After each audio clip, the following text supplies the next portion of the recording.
Hey, everybody. It is Monday, May 8th. You are listening to the Mo News Podcast. I'm Jill Wagner. This is the place where we bring you just the facts. We read all of the news so you don't have to. As you can tell, Moshe is off today. He's going to be off all week, actually. He is currently in Ethiopia. He's going to be documenting his trip on the Instagram account at Moshe, Mosheh. He's already done some pretty cool stuff, so definitely check it out. As for the podcast, stick with me for the next few days. I'll be bringing you the news short and sweet. And then later this week, I'm going to have some special guests like Carlo Versano, my co-host for my old podcast, Need to Know. A lot of you have been asking what he's up to, if we're still friends. Yes, we are. And as of now, we are planning to do that for Wednesday or possibly Thursday. So I will let you know officially tomorrow. And then Dana Pollock, she is the CEO and founder of Dana's Bakery. She's going to be joining on Friday, and she's going to be giving us some great tips and tricks for our Cheers to the Freaking Weekend section, where we look at what we are watching, reading, and most importantly, eating. It should be a ton of fun. On that note, I hope everyone had a really nice weekend. Here in the Northeast, in New York anyway, the weather was a 10. It was gorgeous.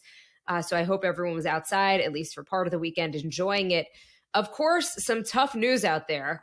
So let's get to it. Starting with a mass shooting in Texas, a gunman opened fire on shoppers at an outdoor mall near Dallas. What we know about the shooter, this story hitting home with a lot of people in the Mo News community who live nearby.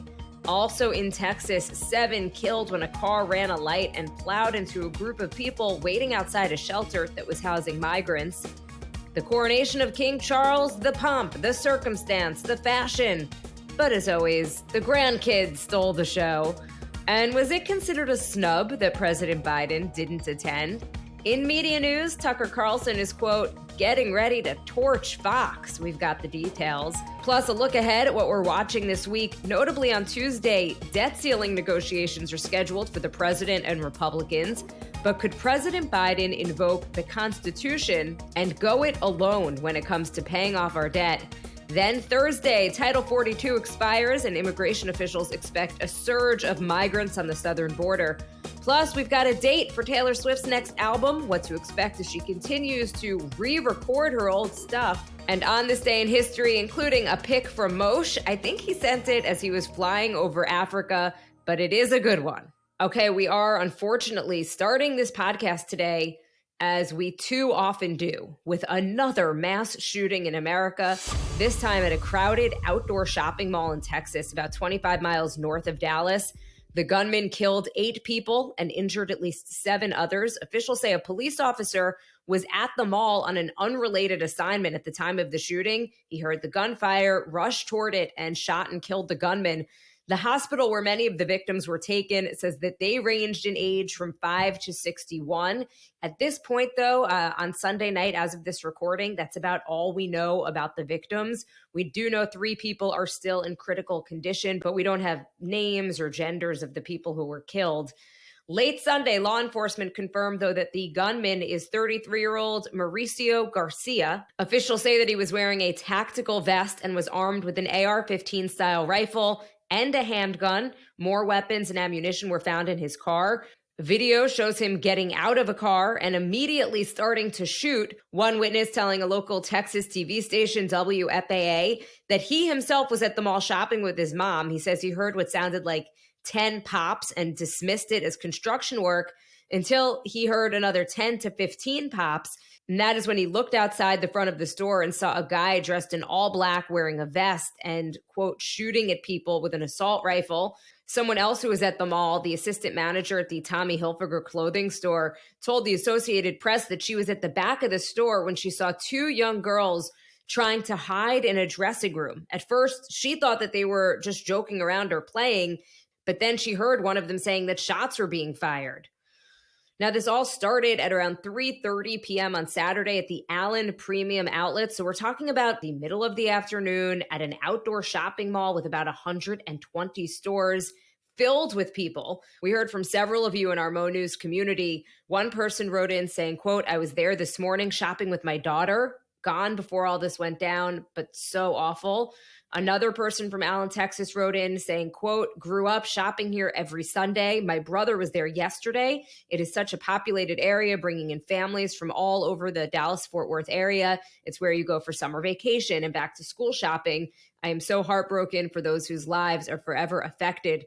There's some video on social media that shows people running for their lives through the parking lot, some trying to find shelter, with gunshots being heard in the background. A lot of people hid in the back of stores. There's some aerial footage from the scene that shows shoppers being evacuated with their arms above their head. Police believe that the gunman acted alone. Here's what we know about Garcia so far. Law enforcement officials say that he interacted with neo-Nazi and white supremacist content online and that he posted that type of content himself. According to the Washington Post, officials are also investigating any possible ties between the suspect and radical beliefs after he was found wearing a patch on his chest that suggested white supremacist or neo-Nazi leanings. CBS News reports that he had been living at a motel and did not have a serious criminal record. He was reportedly working as a security guard. It is not clear at this time where. He also reportedly had some type of firearms training back in 2015.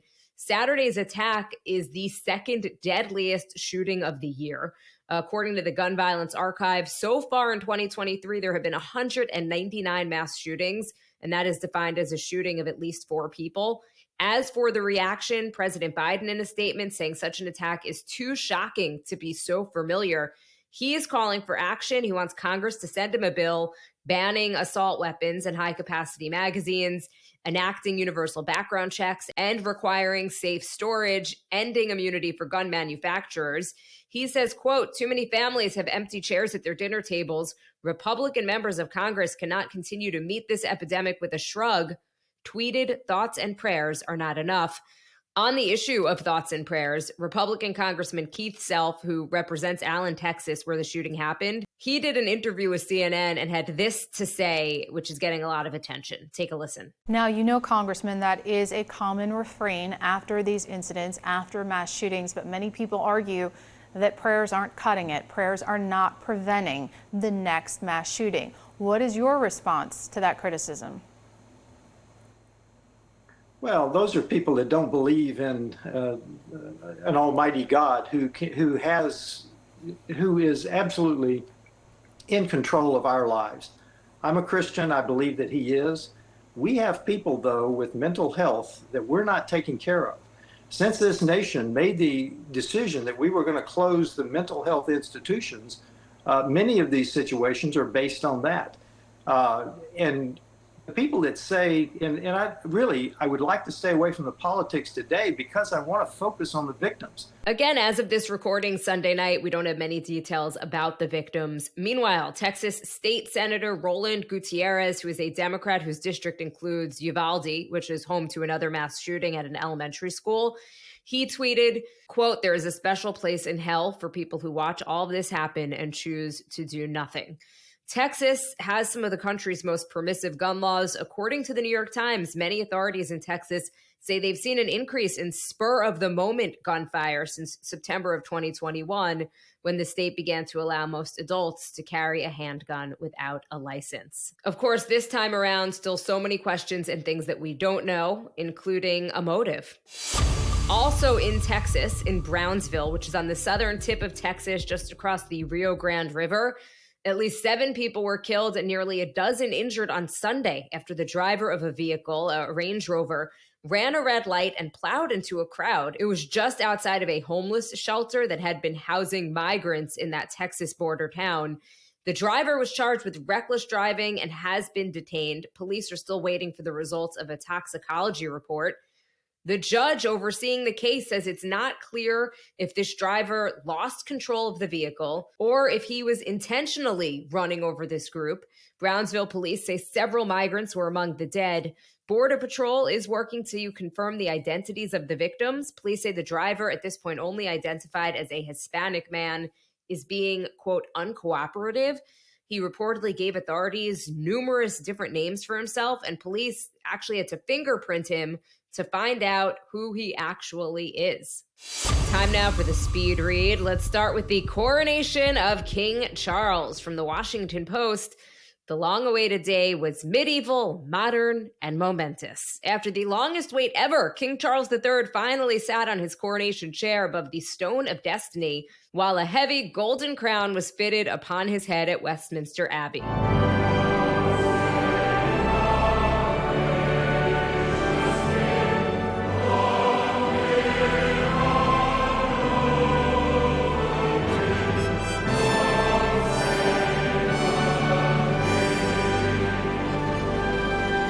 It was a globally broadcast spectacle that combined the medieval and modern, that paid homage to ancient rites as it sought to be inclusive and diverse, and somehow rich with pageantry and slimmed down at the same time. A planned flypast by 60 aircraft had to be scaled way back because of unsuitable weather conditions. Inside Westminster Abbey, the scene of every coronation since 1066, the new king vowed that he came to, quote, serve, not to be served. The coronation this time around designed to be a whole lot more inclusive. You had representatives from the Jewish, Sunni and Shiite Muslim, Sikh, Buddhist, Hindu, and Zoroastrian communities there to honor him. For his part, Prince Harry largely stayed on the sidelines. He was a guest, seated in the third row. His wife, Meghan, remained in California. Soon after the service, the tabloids reported that he was headed back to California too, seemingly without any type of resolution of this ongoing feud that he has with his father and perhaps his brother as well. Meanwhile, Queen Camilla was also anointed and crowned, but that part of the service took only a few minutes and looked rushed and add-on, some have commented. As usual, it was the royal kids who stole the show. Prince George is 9. He himself is a future king. He served as one of King Charles's pages of honor. Princess Charlotte, who is 8, wore an Alexander McQueen dress, like her mom, Kate. 5-year-old Prince Louis got the most laughs on social media anyway. At one point, he was looking around, waving, and yawning. Totally relatable. Representing the United States was First Lady Jill Biden and her granddaughter, Finnegan Biden. She is the 23-year-old daughter of Hunter Biden and his ex-wife, one of Jill and the president's 7 grandchildren.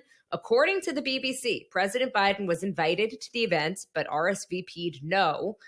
However, this is not considered to be a snub. It is apparently a long-standing tradition that U.S. presidents do not attend British coronations, despite the close relationship between the two countries. Now to some media news from Axios. Tucker Carlson is preparing to unleash allies to attack Fox News in an effort to bully the network into letting him work for or start a right-wing rival. Sources close to him tell Axios. Brian Friedman, the high-powered Hollywood lawyer that Carlson retained for the contract dispute, says the idea that anyone is going to silence Tucker and prevent him from speaking to his audience is beyond preposterous. So why this matters is because Tucker versus Fox could reshape the conservative news world. Fox has seen ratings plunge in Carlson's slot since he was let go just 13 days ago, and they want to sideline him by paying him $20 million a year not to work. But meanwhile, Carlson, according to Axios, busy plotting a media empire of his own. However, he's going to need Fox to let him out of his contract, which expires in January of 2025. And if you're doing the math, that is after the presidential election. We're told Carlson has been contacted by other outlets like the right-wing Rumble and Newsmax that are offering to pay him even more than his Fox contract. Axios also learned that Carlson and Elon Musk had a conversation about working together, but did not discuss specifics. Carlson confidants say he is also contemplating building a direct-to-consumer media outlet where his millions of fans could pay to watch him. Some music news from the Tennessean. After weeks of well-placed clues and TikTok-fueled speculation, Taylor Swift fans now know which album will come next in her expensive Taylor's Version project. It will be Speak Now, which debuts on July 7th. Now, because of a songwriting ownership battle with her previous label, Big Machine, Swift started to release re-recorded versions of her first 6 albums. They are called Taylor's Version. The albums typically debut, though, with a handful of previously unreleased songs and collaborations, like that 10-minute version of fan favorite All Too Well. Speak Now, Taylor's Version, will include 6 songs from her unreleased vault. That album initially came out back in 2010. She says the songs that came out from this time in my life were marked by their brutal honesty, unfiltered diaristic confessions, and wild wistfulness. I love this album because it tells a tale of growing up, flailing, flying, and crashing, and living to speak about it.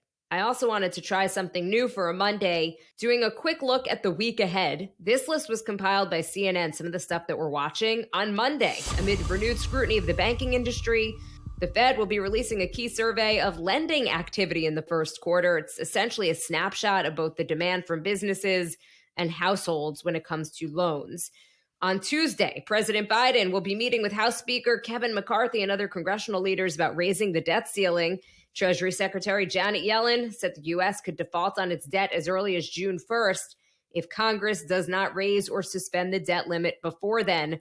Yellen on Sunday was on ABC's This Week with George Stephanopoulos. He asked her if the president could bypass Congress by citing the Constitution's 14th Amendment that the validity of the U.S. debt, quote, shall not be questioned.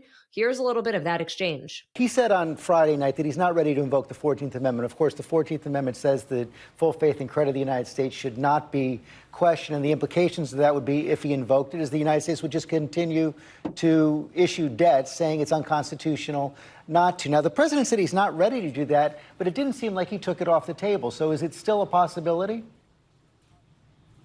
Look, our priority is to make sure that Congress does its job. There is no way to protect our financial system and our economy other than Congress doing its job and raising the debt ceiling and enabling us to pay our bills. And we should not get to the point where we need to consider whether the president can go on issuing debt. This would be a constitutional crisis. A lot of people have noted that she didn't really rule it out. So you're saying there's a chance. And moving on here on Wednesday, we're going to get the latest monthly reading on inflation with the Consumer Price Index for April. And Thursday, May 11th, a really big day. That's when the COVID-19 national and public health emergencies end in the United States. So that means many Americans are going to have to start paying for COVID-19 testing and treatment. And with that, Title 42 is set to expire. That is the Trump-era policy that allowed the government to quickly turn away certain migrants at the border during the COVID-19 pandemic. Immigration officials say they've already seen an increase in migrants and expect a surge once that policy expires. And then Friday is International Nurses Day and also the birthday of Florence Nightingale, who is considered the founder of modern nursing. Which leads us perfectly to on this day, May 8th, 1945, marked the end of World War II in Europe. It's known as Victory in Europe Day or VE Day. Celebrations erupted around the world. At that point, the war had been raging for almost 5 years when U.S. and Allied forces landed on the beaches of Normandy, France on June 6th, 1944. The invasion signaled the beginning of the end for Adolf Hitler and Nazi Germany. In less than a year, Germany would surrender and Hitler would be dead. But in his speech to the nation on VE Day, President Harry Truman cautioned that allies must work to finish the war by defeating the Japanese in the Pacific. On this day in 1980, the World Health Organization officially declared that smallpox had been eradicated. It followed a global vaccination program. For centuries, smallpox was one of the world's most dreaded plagues. Also on this day, the Beatles released their final album in the UK, Let It Be. It was about a month after Paul McCartney announced that he had left the Beatles, essentially meaning that the band had broken up. And this is the one from Moshe himself. Yep, he sent this to me from somewhere, I think, flying over Africa. On this day, well, technically this was over the weekend, on May 7th, 1977, the song Hotel California by the Eagles hits #1. You could check out anytime you like, but you can never leave. I think we've all felt that way at some point, right? Okay, it is time to leave now, or at least to say goodbye. We want to thank you for listening to the Mo News Podcast. Follow us and subscribe so you don't miss an episode. Review us in the App Store so we can continue to grow. Call us at 1-800-711-MOSH, M-O-S-H. Tell us what's on your mind, any questions that you might have. And of course, don't forget to follow us on Instagram at Mosh, M-O-S-H-E-H. Have a great day, everybody.